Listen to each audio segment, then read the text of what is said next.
아내와 나는 10년 가까이 직장 동료로 알고 지내던 사이였다.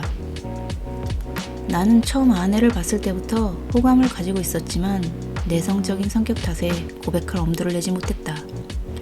자칫 불편한 사이가 되면 회사 다니는 것도 불편할 것 같았기 때문이다. 그러다 우연히 회식 자리에서 둘만 앉게 되는 행운이 찾아왔고 나는 술 기운에 기대어 아내에게 내 마음을 살짝 내비쳤다. 다행히 아내도 나에 대한 인상이 나쁘지 않았는지 웃으면서 내 얘기를 받아줬다. 그렇게 우린 조금씩 서로를 알아가다 고백한 지 반년 만에 결혼에 이르렀다. 우린 도심에서 조금 벗어난 서울의 한 아파트를 전세로 얻어 신혼집으로 꾸몄다. 5층짜리 아파트고 우리 집은 5층에 502호였다. 처음엔 주변 시세보다 가격이 많이 싼 편이라 다른 하자가 있는 게 아닌가 의심했지만 딱히 그런 정황은 없었다. 비록 전세이고 평수도 작았지만 아내와 나는 함께 미래를 꿈꿀 수 있다는 생각만으로 행복한 나날을 보냈다. 결혼 4개월째 아내가 임신 소식을 알린 날 나는 비로소 내가 진짜 어른이 된 것 같은 설렘과 책임감을 동시에 느꼈다. 그날은 아내의 임신 소식을 들은 탓인지 이상하게 잠이 오질 않았다. 나는 아내가 깨지 않도록 침실을 몰래 빠져나왔다. 시간을 보니 새벽 2시가 조금 넘은 시각이었다. 나는 베란다의 난간에 팔을 걸치고 비가 오는 바깥을 멍하니 바라봤다. 밖에선 늦여름을 보내는 축축한 비가 부슬부슬 내리고 있었다. 결혼할 때 끄는 담배 생각이 간절하게 날 즈음이었다. 베란다에서 보면 건너편 동에 불 꺼진 집들 거실창이 보인다. 근데 우리 집 바로 맞은편 집의 거실에서 67살 정도 되어 보이는 어린애가 펄쩍펄쩍 뛰고 있는 게 보이는 게 아닌가. 아이는 불이 꺼진 캄캄한 거실 어둠 속에서 혼자 제자리 뛰기를 하고 있었다. 캄캄해서 흐릿한 실루엣으로 보이는 아이는 뛸 때마다 긴 머리가 너풀거려 여자아이라는 걸 알 수가 있었다. 뭐야, 이런 새벽 시간에 애가 왜 잠도 안 자고 나와서 혼자 저렇게 뛰고 있지? 가만, 근데 저 집에 저렇게 어린 딸이 있었나? 우리 아파트는 문을 열어놓고 있으면 건너편 동의 거실이 환하게 보일 정도로 동과 동 사이가 좁은 편이었다. 근데 내가 알기로 지금 어린애가 뛰고 있는 건너편 집은 중년의 부부와 고등학생 남학생까지 세 식구 외에는 다른 식구를 보지 못했다.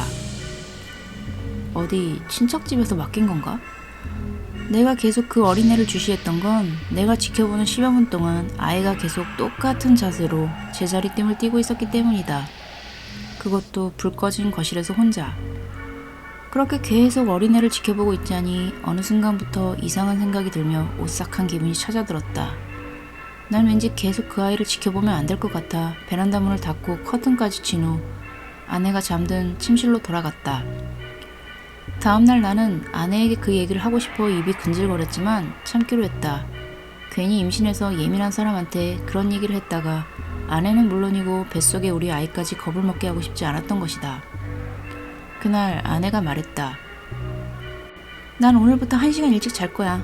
산모가 잠을 푹 자야 태아한테도 좋대. 아내가 침실로 먼저 들어가자 난 다시 혼자 거실에 남았다. 평소 같으면 잠자리에 들 시간인데 이상하게 정신이 점점 또렷해졌다. 난 그 이유가 건너편 집에서 밤새 뛰고 있던 그 어린애 때문이란 걸 알았다. 혹시 내가 어제 잘못 본 게 아닐까? 난 베란다 문을 열고 다시 밖을 바라봤다. 건너편 집은 불이 꺼져 있었고 거실에서 뛰는 어린애 그림자는 보이지 않았다. 내가 왠지 모를 안도감을 느끼며 돌아서려는 순간 희끗하게 움직이는 뭔가가 시야에 들어왔다. 나는 소스라치게 놀라 고개를 돌렸고 온몸에 소름이 돋는 기분을 느꼈다. 건너편 집 거실에서 그 어린애가 컴컴한 거실에서 어제처럼 뜀뛰기를 하고 있었던 것이다. 어제 뜀뛰기를 하던 바로 그곳에서 완전히 똑같은 자세로. 난 어린애를 보자마자 베란다 창문을 닫고 커튼을 친 후 아내가 잠든 침실로 돌아갔다. 그날 밤 나는 밤새도록 가위에 눌려 악몽을 꿨다. 건너편 집 그 어린애가 내 가슴 위에서 날 내려다보며 뜀뛰기를 하는 그런 악몽이었다. 다음날 아침에 아내는 몸이 안 좋다며 월차를 내겠다고 했다. 아내가 말했다.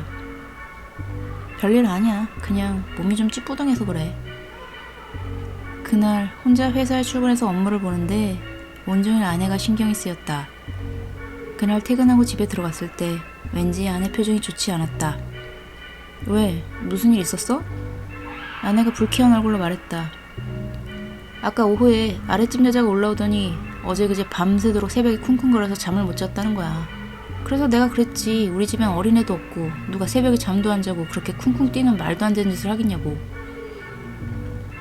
그랬더니 뭐래? 그 아줌마 좀 이상한 것 같아. 내려가면서 어떻게 이 집엔 이사 오는 사람들마다 하나같이 이상하다면서 화를 내더라고. 난 순간 찬물을 뒤집어 쓴 것처럼 온몸에 전율이 일었다. 난 자연스럽게 건너편 집 그 어린애를 떠올렸다. 다른 상상은 할 수가 없었다. 그 어린애가 뛰어서 그런 것이다. 그리고 그 어린애가 건너편 집에서 뛴 게 아니라 우리 집에서 뛰고 있었다는 사실을 깨닫는데도 그리 시간이 걸리지 않았다. 내가 본 건 우리 집 거실에서 뛰는 그 아이의 모습이 건너편 집 베란다 창문에 반사된 모습이었다. 아내와 내가 지금 서 있는 바로 이 자리가 그 어린애가 펄쩍펄쩍 뛰던 자리였다. 나는 잠시도 아내가 이 집에 머물도록 하고 싶지 않았다. 아내 뱃속에 있는 우리 아이를 위해서라도 이 집을 떠나야만 했다.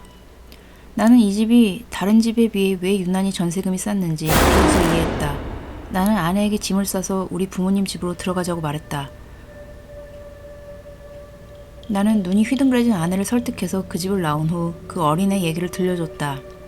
내 얘기를 들은 아내는 몸을 웅크린 채 오들오들 떨었다. 우린 집주인에게 말하고 집을 다시 내놨다. 집주인은 기한이 도래하지 않았음에도 이런 일이 처음이 아닌 듯 순순히 집을 내놨다. 새로운 세입자와 계약을 하고 이사를 하던 날이었다. 이삿짐에서 버릴 물건을 재활용장에 내놓으려고 가는데 지나가는 주민들이 얘기하는 소리가 들려왔다.